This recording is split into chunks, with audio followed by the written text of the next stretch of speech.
محترم سامعین و ناظرین حضرات، السلام علیکم ورحمۃ اللہ وبرکاتہ۔ بسم اللہ الرحمن الرحیم، الحمد للہ رب العالمین، والصلاة والسلام علی محمد سید المرسلین وعلی آلہ واصحابہ اجمعین۔ اللہم افتح علینا حکمتک وانشر علینا رحمتک یا ذا الجلال والاکرام۔ قارئین حضرات، شرح جامی میں آج ہمارا سبق الحمد لولیہ سے ہے۔ اس سے پچھلی ویڈیو سبق میں کتاب شرح جامی پر تبصرہ اور علامہ عبد الرحمن جامی رحمۃ اللہ علیہ کے بارے میں مختصر معلومات بیان کی گئی تھی۔ آج اس کتاب کا بسم اللہ کے بعد خطبے کا پہلا جملہ ہے، الحمد لولیہ۔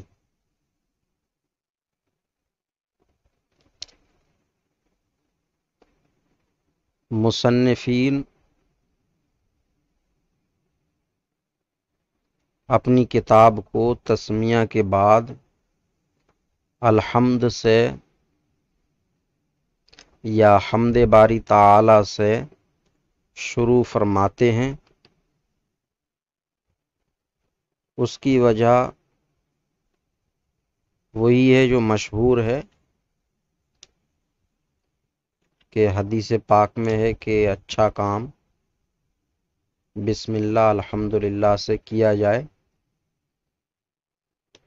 اس پر بہت ساری لمبی چوڑی بحث بھی کرتے ہیں کہ ابتدا کی حدیث تسمیہ اور حمد باری تعالی دونوں کے لیے ہے، تو دونوں سے شروع کیسے ہو سکتا ہے؟ تو پھر ابتدا کی قسمیں بیان کی جاتی ہیں، حقیقی، اضافی، عرفی۔ پھر کہا جاتا ہے کہ تسمیہ حقیقی پر محمول ہے اور حمد باری تعالی اضافی یا عرفی پر محمول ہے، یا دونوں ابتدا اضافی پر محمول ہیں۔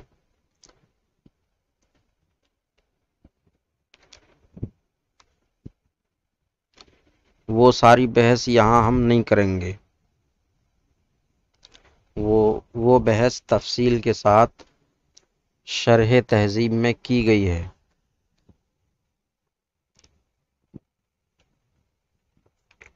تو الحمد لولیہ ترجمہ ہے اس کا، تمام تعریفیں اس کے ولی کے لیے مخصوص ہیں، یا حقیقت حمد اس کے ولی کے ساتھ مخصوص ہے۔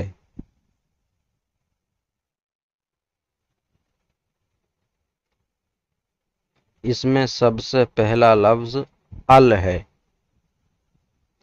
ال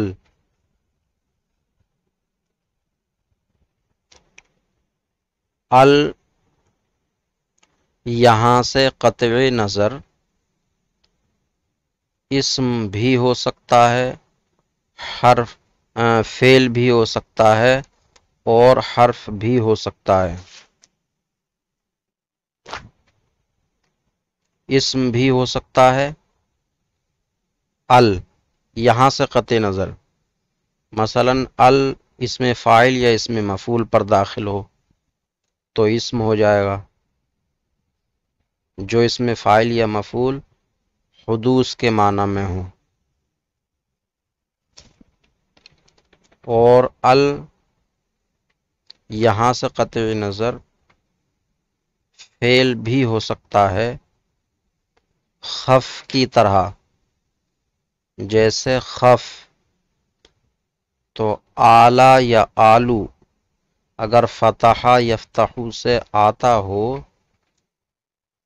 یا سمع سے آتا ہو تو خف کی طرح امر ہو سکتا ہے،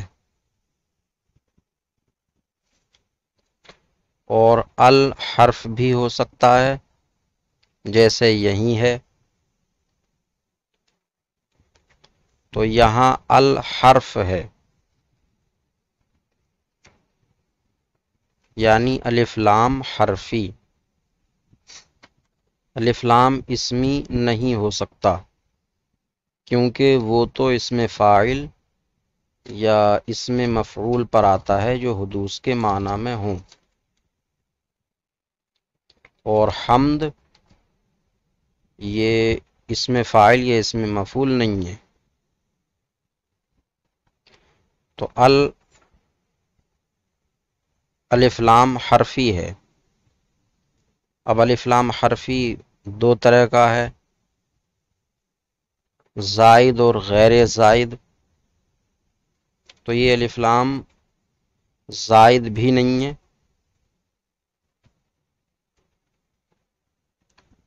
اس لیے کہ یہاں حمد جو ہے وہ مبتدا ہے، اگر اس کو زائد مانا جائے، تعریف کے لیے نہ مانا جائے تو مبتدا نکرہ ہو جائے گا، اور مبتدا عموماً معرفہ ہوتا ہے، تو اس لیے زائد بھی نہیں ہے۔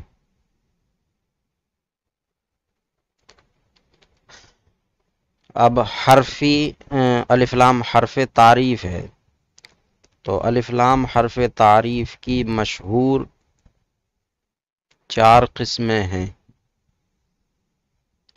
الف لام استغراقی، الف لام جنسی، الف لام عہد خارجی، اور الف لام عہد ذہنی۔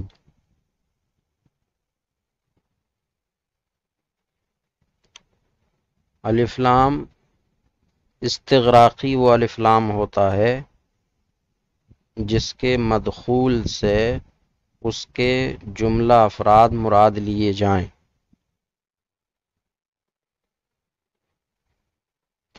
مثلا کہا جاتا ہے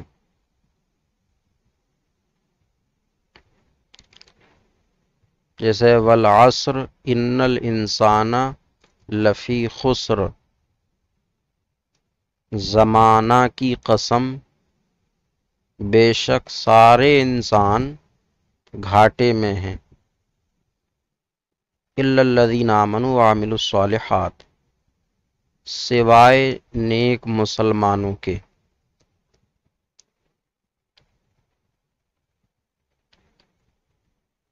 تو ان الانسان، الانسان پر الف لام استغراقی ہے، جملہ افراد مراد ہیں۔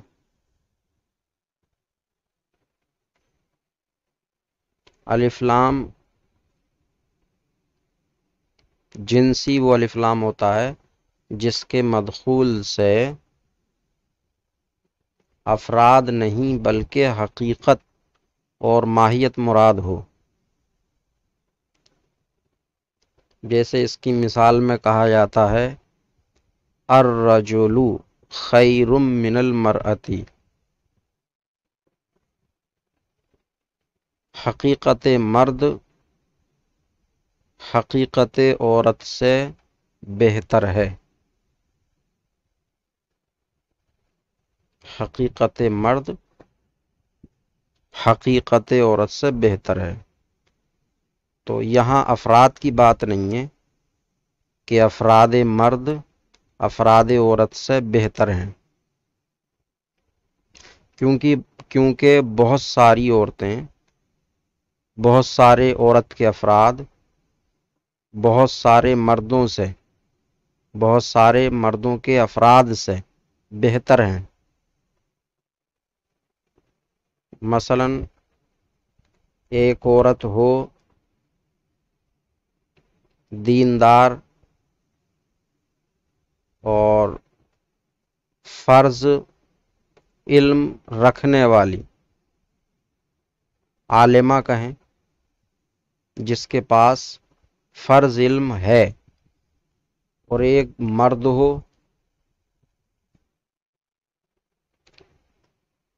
جو شریعت سے دور ہو، بالکل پڑھا لکھا نہ ہو، تو ادھر رجل یعنی مرد کا ایک فرد ہے، ادھر عورت کا ایک فرد ہے، تو دونوں فردوں میں عورت کا فرد یہاں بہتر ہے۔ تو بات الرجل خیر من المرأۃ، بات اس میں فرد یا افراد کی نہیں ہے بلکہ حقیقت اور ماہیت کی ہے۔ لیکن یہاں یہ عالمہ عورت اور جاہل مرد جو ہے، ان دونوں میں حقیقت اب بھی اسی کی بہتر ہے، مرد ہی کی۔ اگر یہ ان دونوں صفت سے متصف ہو جائے تو یقیناً بہتر ہو جائے گا، تو حقیقت اس کی بہتر ہے۔ الرجل خیر من المرأۃ، حقیقت مرد حقیقت عورت سے افضل ہے۔ اور الف لام عہد خارجی وہ الف لام ہوتا ہے جس کے مدخول سے فرد معین مراد ہوتا۔ مثلا اس کی مثال میں کہا جاتا ہے ارسلنا الی فرعون رسولا فعصى فرعون الرسول، ہم نے فرعون کے پاس ایک رسول بھیجا تو فرعون نے رسول کی نافرمانی کی۔ تو یہاں فعصى فرعون الرسول، الرسول پر الف لام عہد خارجی کا ہے، مراد رسول سے فرد معین ہے۔ رسول کے بہت سارے افراد ہیں، حضرت آدم علیہ السلام سے لے کر جناب محمد الرسول اللہ تک بہت سارے رسول تشریف لائے۔ تو وہاں جو مراد ہے فعصى فرعون الرسول میں فرد معین جو اللہ نے فرعون کے پاس بھیجے، یعنی موسیٰ علیہ السلام۔ اور الف لام عہد ذہنی وہ الف لام ہوتا ہے جس کے مدخول سے فرد غیر معین عند المخاطب اور فرد معین عند المتکلم مراد ہوتا ہے، یعنی متکلم کوئی مخصوص فرد مراد لیتا ہے جو مخاطب کے نزدیک معین نہیں ہوتا، مخاطب اس کو نہیں سمجھتا۔ تو الف لام عہد ذہنی میں یہ نہیں کہا جا سکتا کہ جس سے فرد غیر معین مراد ہو۔ اگر فرد غیر معین مراد ہو یہ کہا جائے تو یہ نکرہ ہو جائے گا، اس کا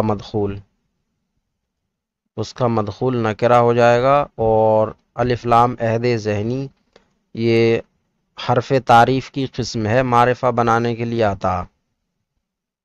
تو اگر یہ کہا جائے کہ اس کے مدخول سے فرد غیر معین مراد ہو تو غلط ہوگا، اس لیے کہ الف لام عہد ذہنی کا مدخول بھی معرفہ ہی ہوتا ہے، لیکن متکلم اور مخاطب دونوں کے نزدیک نہیں ہوتا۔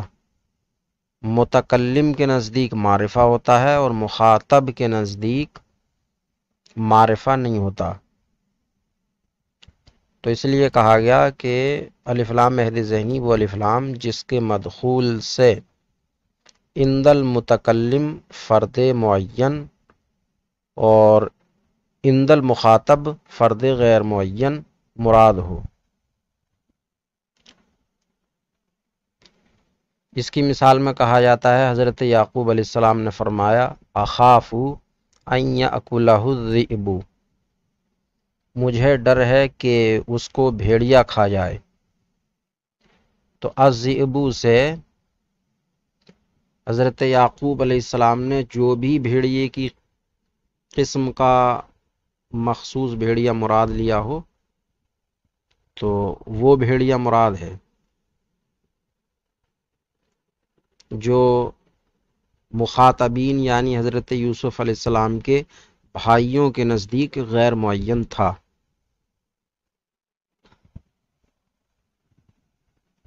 تو اب یہاں کون سا الف لام ہے؟ تو یہاں چاروں ہو سکتے ہیں۔ اگر الف لام استغراقی مانے تو مطلب ہوگا کل الحمد یا جمیع المحامد مختصم بے ولیہ، تمام تعریفیں اس کے ولی کے ساتھ مخصوص ہیں۔ اور اگر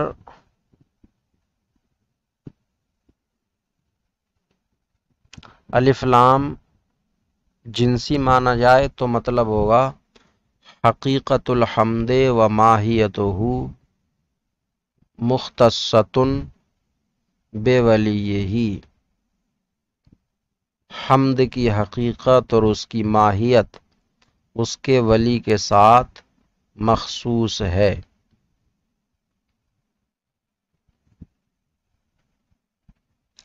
اور اگر الف لام عہد خارجی مانا جائے تو حمد سے مراد حمد کا فرد معین،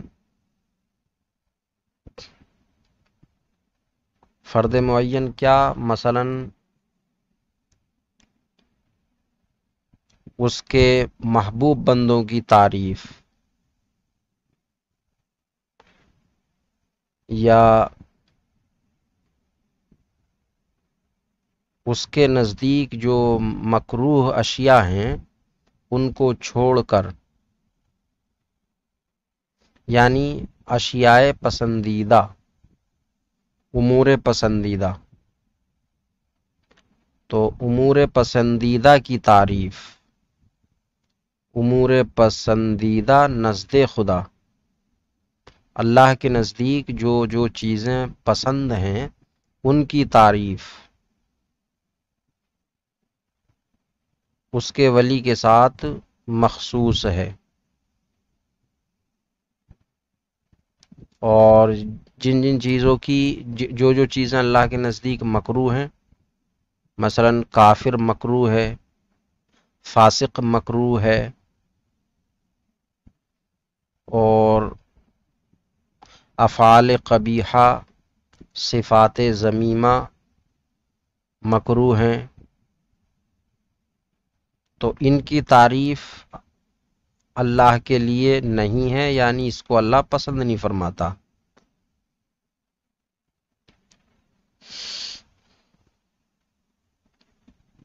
تو حمد کے دو فرد ہوئے، اللہ کے نزدیک پسندیدہ امور کی تعریف اور اللہ کے نزدیک مکروہ امور کی تعریف۔ تو فرد معین مراد ہوگا، یعنی اللہ کے نزدیک پسندیدہ امور کی تعریف یہ اللہ کے ساتھ مخصوص ہے۔ اور جن چیزوں کو اللہ پسند ہی نہیں فرماتا ان کی تعریف کو بھی پسند نہیں فرمائے گا، جیسا کہ حدیث شریف میں ہے کہ جب کسی فاسق کی تعریف کی جاتی ہے تو عرش اعظم قہر الہی سے ہلنے لگتا ہے۔ تو اس کو اللہ پسند بھی نہیں فرماتا۔ تو جو چیز اللہ پسند نہیں فرماتا تو اس کو اللہ کے ساتھ خاص ہم کس طرح کر سکتے ہیں اور کس طرح کرنا چاہیے۔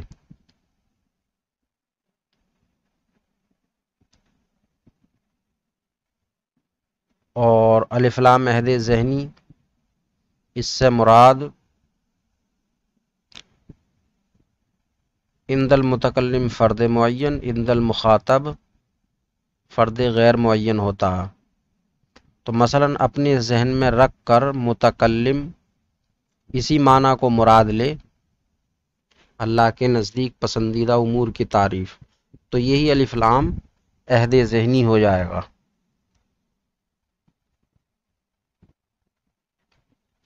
تو الف لام چاروں ہو سکتے ہیں، لیکن زیادہ مناسب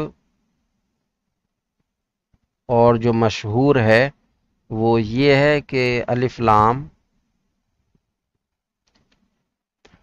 استغراقی یا جنسی ہے۔ الف لام استغراق کے لیے ہے یا جنس کے لیے؟ الف لام استغراق کے لیے ہو یا جنس کے لیے ہو، دونوں کا مطلب اور ما حاصل ایک ہی بنتا ہے۔ حمد کے تمام افراد اللہ کے اس کے ولی کے لیے مخصوص ہیں، یا حقیقت حمد اس کے ولی کے ساتھ مخصوص ہے۔ تو کسی بھی چیز کی حقیقت کسی چیز کے ساتھ تبھی مخصوص ہو سکتی ہے جبکہ اس کا ہر فرد مخصوص ہو۔ اگر اس کا فرد مخصوص نہیں ہے بلکہ کہیں اور بھی ہے تو وہ حقیقت پھر دوسری جگہ بھی ہوگی، کیونکہ حقیقت اپنے افراد میں پائی جاتی ہے۔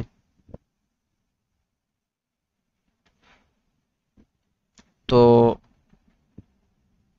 جب حقیقت کسی چیز کے ساتھ خاص ہے تو اس کا ہر فرد خاص ہوگا،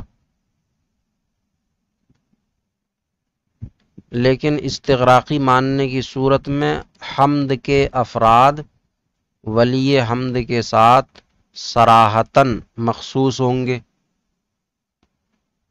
اور جنسی ماننے کی صورت میں حمد کے افراد صراحتاً نہیں بلکہ التزاماً ثابت ہوں گے، مخصوص ہوں گے۔ تو ان دونوں میں بھی زیادہ مناسب استغراقی رہا کہ اس میں صراحتاً حمد کے تمام افراد ولی حمد کے ساتھ مخصوص ہوتے ہیں،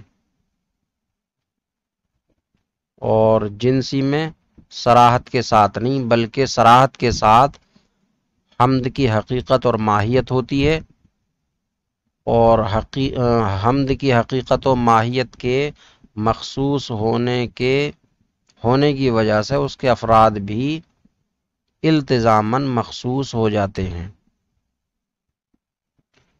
تو خلاصہ کلام یہ ہوا کہ الف لام کی تمام قسموں میں زیادہ مناسب الحمد پر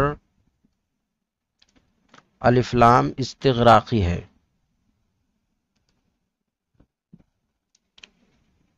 تو یہ آج کا سبق ہوا۔ اسم فعل حرف میں سے کیا ہے؟ یہاں پر الف لام کون سا ہے؟ الف لام کی کتنی قسمیں ہیں؟ ما مثال کے۔ اللہ تبارک و تعالی سے دعا ہے سبق سمجھنے یاد کرنے کی توفیق عطا فرمائے، کوتاہیوں کو معاف فرمائے۔ السلام علیکم ورحمۃ اللہ وبرکاتہ۔